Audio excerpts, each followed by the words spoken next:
Ngayong gabi, I'd like to answer some question but also, I hope you don't mind kasi gusto ko sana i-address ang isang concern that is happening recently. In fact, itong concern ko has been happening a lot all over the world.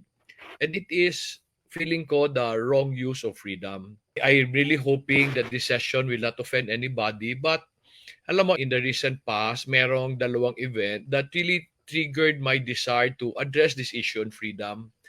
If you remember, a few weeks ago, nagkaroon ng incident with Leah Salonga sa New York ata yon, in one of her show, that there was this group of people who went to her dressing room to ask for pictures. And of course, si Leah Salonga politely said that there are rules for people who go to the backstage and dapat meron lang silang lugar na pupuntahan. Ang nangyari noon, if you know the story, na-offend yung pumunta doon. And this person was taking a video doon sa nangyayari and pinost niya yon. Hindi naman masama mag-post ng incident, no? But ang hindi ko lang siguro agree is that this person felt offended. Sabi niya na-offend siya na si Leah Salonga did not accommodate them. Pero, di ba, merong mga rules na dapat sundin. And then pinost niya sa Facebook which became very, very controversial. Na-offend siya na hindi siya rinespeto. And ang masakit, no? Di ba hindi rin naman siya nagrespeto? So ang issue ko today, why would people insist on the exercise of their freedom at the expense of the freedom of other people? Tapos recently rin, lumabas tong balita kay Luka, Pura, Vega. And it became very controversial only because naging persona non grata siya in many, many places in the country. Persona non grata rin siya sa Bukidnon. However, ito palang persona non grata doesn't mean you cannot go. Hindi ka lang welcome. You're not welcome to the province or even to some cities. Kay Pura Luka Vega naman, he decided to do a drag show representing Jesus Christ. And I really did not agree with what he did. I did not agree with that because it was very offensive to many people. Of course, sasabihin niya, I have the freedom to say what I want and do what I want. Alam mo, yung konsepto na I have the freedom to do what I want when I want to, it's an abuse of freedom. And I will show you mamaya. In fact, this will be one of the few kapitayo that I will be using slides because I'd like to show you ano sabi ng dictionary, ano sabi ng Bible, paano ba tong konsepto ng freedom. Kasi feeling ko today, it is really abuse. There was one time I was watching a parang Facebook reel of yung isang tao, they was interviewing a certain man, sabi niya, are you against the LGBT? Sabi niya, hindi. I am against them forcing other people to accept their ways maski offensive sa kanila. And he was talking to, sa US ata, if you want to marry in a church na who do not agree in gay marriage, dapat they will do that. So sabi nila, hindi na tamang use of freedom yan. Itong kay Pura Luka Vega, has really gotten out of hand. Kasi imbes na mag-apologize siya, sabi niya, meron pa rin siyang freedom to do what he wants to say, how he wants to say it. And in fact, nakita ko recently na meron siyang persona non grata tour. And he was using a music that said, look what you made me do. So di ba, ang excuse is, this is my freedom. So ngayong gabi sana, I'd really like to help my friends understand ano ba ang freedom and paano ba siya ginagamit. Kasi later, I'll show you something I realized na hindi na talaga maganda nangyayari today. So if you don't mind, I'd like to share with you some verses I prepared for this evening kasi gusto ko gamitin nyo yung freedom nyo properly. So what do I mean? When I was trying to understand this idea of freedom, ako by now, if you follow me, I'd like going back to the old definition. Kasi yung old definition really describe kung ano ang tama. Today lang, binabago-bago natin yan based on our convenience. The original word for freedom is an old English word, freedom. Sabi niya, it is the power of self-determination. It is a state of free will. It is emancipation from slavery. It is deliverance. Sabi niya, sabi nung dati, freedom is the ability to determine my future or to determine what I want to do. However, you have to understand, It is freedom to do whatever I want to do within a set of rules that the government will put, that the institution, parang kay Leah Salonga, di ba? The producers decided there are rules for the show, there are rules for the backstage, so you can do whatever you want. Pero you can determine what you want to do, but the original meaning did not say that pwede mong gawin maski ano. However, nagbago na ho yan. Nagbago sa bagong definition. What do I mean? Let me show you the definition of Oxford Dictionary about freedom today. Ito sabi niya, freedom is defined as the right to speak, to think, and act without hindrance. Kanina, it's self-determination. I decide what I want to do based on what is given. Okay? Now, ang bago is, I can say what I want, I can think what I want, I can act what I want without hindrance. What normally hinders us from exercising what we want to do? Normally, it's authority. So, the definition today of freedom is the ability to do without regard for authority. Now, when I say authority, hindi ko lang sinasabi government or your boss. Like for example, this one great debate sa internet, di ba? The question is, what is a woman? Imagine, pinag-uusapan natin kung ano ang babae kasi nagbago na eh. Di ba? The traditionalists will say, ang babae, yung pinanganak na babae with the female organ, ability to give birth. Ngayon naman, sasabihin nila, I am free to decide kung ano ang gender ko without regard to the authority of science. Parang sinasabi nila, hindi importante yung law ng science because we are still governed by the authority of science. Para bang, ngayon lang pinag-uusapan natin, what is a woman? Pwede mo bang sabihin, ayoko maniwala sa gravity, so tatalon ako sa 10-story building and tinan mo, walang mangyayari sa akin. Di ba? We're foolish when we go against authority, when we do what we want to do, regardless of authority. And today, ang masakit sa akin, we impose our freedom without regard for the freedom of others. What do I mean? Let's take the line yung kay Leah Salonga. Leah Salonga wants to be free, to be able to do what she wants in her private room sa backstage. She wants to be relaxed. She wants to be able to act as normally. Pero when this group decided to go inside and violate her own freedom, di ba, of course, she reacted. But she reacted politely. Pero ngayon, they impose their freedom without regard to the freedom of Leah Salonga. Mali na yun nagamit ng freedom. It is not self-determination. It is violating the freedom of other people. Diba? You disregarded the authority of the institution na may dala nun. Si Pura Luka Vega naman decided to mock the God of Christians. That's also my God. Jesus Christ is my God. Minak niya. Sabi niya, I have the freedom to do what I want, to express my faith. And sabi niya, because in the rejection ng Catholic Church, he decided to show her his faith on his own terms. Wala namang problema sa akin yun. Basta wag ka lang mang-insulto. And sabi niya na pinakuha naman niya si Jesus Christ. Bakit naman kayo nasasaktan? Alam mo, Jesus Christ is somebody we worship. And so therefore, he is very, very important to us. We revere this person, we worship this person, we pray to this person, tapos ininsulto mo. And ngayon, hindi pwede mag-react yung na-insulto.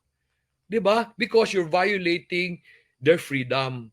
And then sabi pa niya, I think in one of his tweet or something, sabi niya, the golden rule, do to others what you want others to do to you. Gusto niya marespeto pero sinimulan niya hindi magrespeto ng tao. Para bang for example, nanay mo. Supposing nanay mo yung represent na drug, tapos ininsulto yung nanay mo, di ba magagalit ka rin? Hindi ba? Because it's a violation of your freedom. Before I continue, let me just do a disclaimer. I don't know Pura Luka Vega. I really don't know. So I have nothing against the person. I don't know him, but I did not like what he did. I do not know the person who violated the rights of Leah Salonga. So hindi ko rin siya pwede i-judge, but I can only judge the actions. They use their freedom while violating other people's freedom. But of course, ating mga Kristiyano, di ba? Sabihin natin, di ba Jesus died for our freedom? Katulad na sabi ng Galatians chapter 5 verse 1, it was for freedom that Christ set us free. So therefore, keep standing firm and do not be subject again to a yoke of slavery. Sabi niya, He died so that you will not be slaves. So ito tanong ko, ang authority ba sa isang lugar automatically makes you slaves? Yung authority ba na nagro-rule ng production ni Leah Salonga, were they making you slaves? Di ba they were just setting rules? The laws of science, nung sabi niya ang babae should be able to reproduce, nagme-menstruate, ang babae have certain hormones, this is the law of science. Because ba may law of science, you are now a slave? Slavery is when someone controls you na wala kang choice. That is slavery. But authority are not people who slaves us. They're not. They just set boundaries like the government, di ba? Naalala ko, I was so impressed with Isko Moreno when he became mayor of Manila. Lininis siya lahat, pininturahan niya. May nag-vandal. Kasi right daw nila gawin yung gusto nila. Hindi The authority in Manila set rules. When you violate, that is not exercise of freedom. That is arrogance and pambabastos. I hope naintindihan niyo ako. Hindi ibig sabihin may freedom ka, you can do whatever you want. Because dito yung freedom in Galatians chapter 5 verse 1, when I check the Greek meaning, ang ibig niyang sabihin, liberty. Now, what is liberty? To be able to do what I want based on the certain boundaries that is given. Sabi diyan, it's eleuteria, liberty and freedom from the control of another, but not from authority. Because authorities do not slave you. Authorities take care of you and set certain guidelines. Okay? And then I checked the Hebrew meaning. Ang Hebrew meaning naman, sabi niya, is to release, formally opening, the freeing of a prisoner from another's control, implying a coming into lighted area. Now, I need you to understand that. Sabi diyan, it is freeing a prisoner from another's control. So ito na problema ko. Akala natin, when there are authorities in the land, they're controlling us. No, no, no, no. Is science controlling you? No. Science does not control you. Science tell you ano boundary mo. 'Di ba? Ano boundary mo para you can work within those boundaries and you are free to do whatever you want. Like for example, I hope you don't mind I really do not disagree kung gusto mo maging bakla ka. That's your choice Gusto mo maging tomboy ka, that's your choice. I really have no problem because that is your choice and you will have to live with the consequences as I will have to live with the consequences of my choices. Pero mali yung pinipilit mo yung ibang tao tanggapin yung gusto mo. Maski ayaw nila yon. Kasi yon, hindi na yon right use of freedom.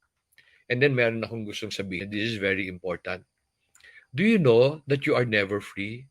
Ano ibig ko sabihin you are never free? Look at this verse in the Bible. Sabi ng Romans chapter 6 verse 16, I'd like to announce to you Breaking Through, a transformative value lesson series. Alam mo, as I shared with more and more people, I realized ang problema natin talaga hindi skills, kung hindi character. And I decided to put our values formation lesson in Facebook Live. So itong Breaking Through will be a program that we will do for free. It will be done every Wednesday. It's a public values lesson series that will be streamed Facebook Live. So, meron pa rin kaming kapitayo where I will answer more questions. But ito ngayon, lessons on values. I hope more of my OFW friends will join me. Now, of course, hindi kayo pwede sa Wednesday 4 to 5 p.m. yan. So, gagawa kami ng replay on a Saturday. To those naman sa inyo who are just there working and maybe on business, we will live stream every Wednesday 4 to 5. The reason why we chose 4 to 5 is para sa kumpanya, the company can decide, oh, hinto muna tayong trabaho. Let us listen to this values lesson so that we can improve on character. May replay siya Saturday, 7 p.m. to 8 p.m. para sa mga kaibigan ko overseas. Each week, we will talk about a certain topic. Week 1 of a month will be about work. Week 2 of the month will be about character. Week 3 will be about money. And then week 4 will be about life. And then paulit-ulit siya. Every month, wala tong hinto. And this is free, ha? Okay? So breaking through is free. All you have to do is tune in. And then I will share with you. I am doing this because I'd like to see our country really become fruitful. And I have learned that the only way to make this country fruitful is make the individual fruitful. So I am hoping that this will be my contribution to the development of the nation by helping fellow Filipinos live fruitful lives. In the future, if a company would like to have access to the video library, they can subscribe. We will also make provision for people to have access to the recorded video by subscribing sa YouTube channel namin. So anyway, I just want to announce that I'm hoping you will join me Wednesday, pero 4 to 5 na. Tell the company you're working for, boss, magkakaroon ng values lesson. Pwede ba tayo manood sa company? Baka makatulong. So I hope to see you next week. So breaking through. Will you tell your friends? Will you help me help more people? Will you tell them breaking through is coming? Breaking through is hoping to grow people's character, make them fruitful, and impact the culture of the company they work for. Okay? Maraming salamat sa inyo. And may God bless all of you. Do you know that you are never free? Ano ibig ko sabihin you are never free? Look at this verse in the Bible. Sabi ng Romans chapter 6 verse 16, do you not know that when you present yourself to someone a slave for obedience, you are a slave of the one you obey, either to sin resulting to death or of obedience resulting to righteousness? What does that mean? You are never free. The only freedom you have is the freedom to choose who to obey. Di ba? I decided, si Pura Luka Vega, was she free? No. He did not obey the authority of the church or the land.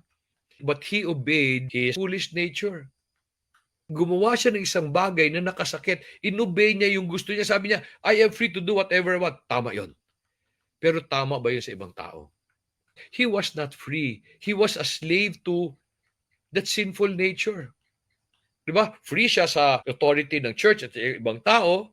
However, he gave in to this foolish nature. When I say foolish nature, gusto niya ilabas. Pero, di ba, pag may gagawin ka ba na nakakasakit, tama ba yon? Like for example, we demand freedom of speech. Yan, parati ang pinag-uusapan, freedom of speech. Does the Bible talk about freedom of speech? Oh, let me show you. In 2 Peter chapter 2 verse 18, we read, for speaking out arrogant words of vanity. They entice by fleshly desires, by sensuality, those who barely escape from the one who lives in error.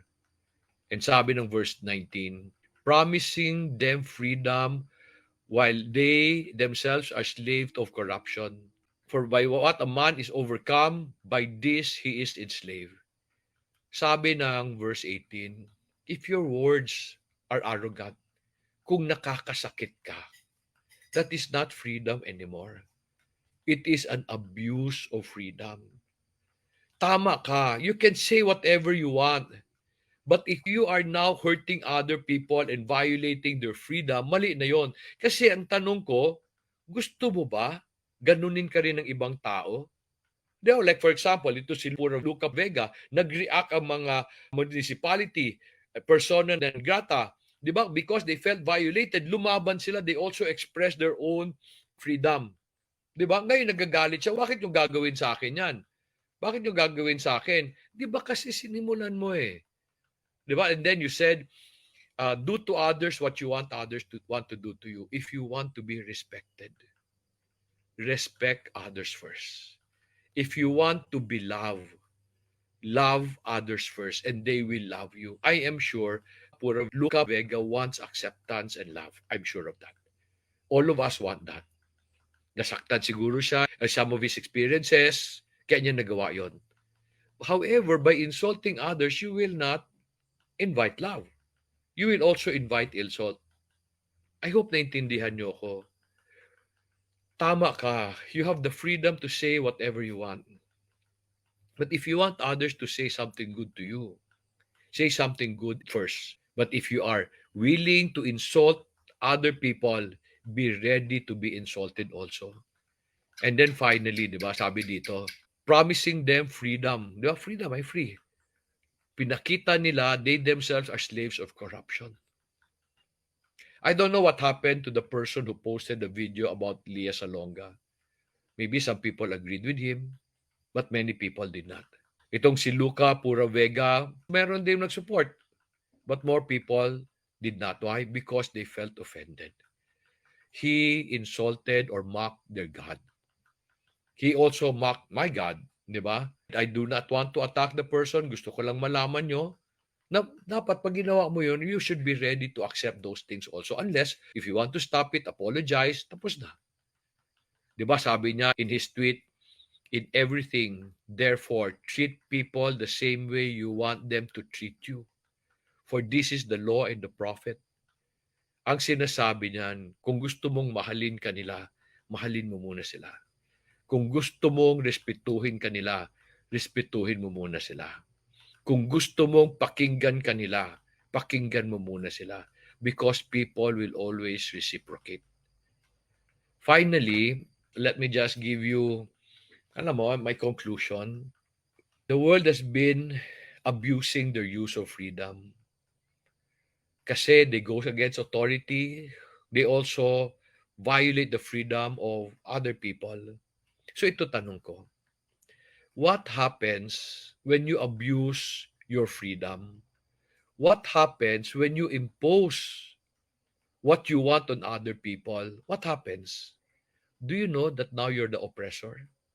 Pinilit mo sila tanggapin yung gusto mo. Now you're the one making them slaves to your selfish desires. When people abuse their freedom, they become oppressors. So this world is not free. Ang daming oppressors. Daming taong pinipilit nila yung prinsipyo nila sa ibang tao. You may be saying, ikaw, bakit mo kami pinipilit? Hindi kita pinipilit. I'm just telling you, I never force people to agree with me. The reason I share, because I want to be able to give people maybe an option. Maybe a mindset that can help them.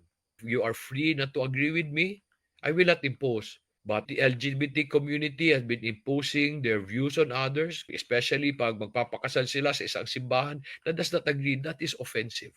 The NPAs are imposing their principles on others by even recruiting others. And hindi lang to sila. These are just the examples. Ulitin ko. When you abuse your freedom and impose your rights on other people, you now become the oppressors. You now make other people a slave to your selfish nature. So I really want people to understand this. I don't want you to abuse your freedom. Use it properly so that people will respect you, people will love you, people will listen to you. Huwag mo silang pilitin, but allow them to be able to see the beauty of what you are teaching. And then you will have more freedom because more people will love you.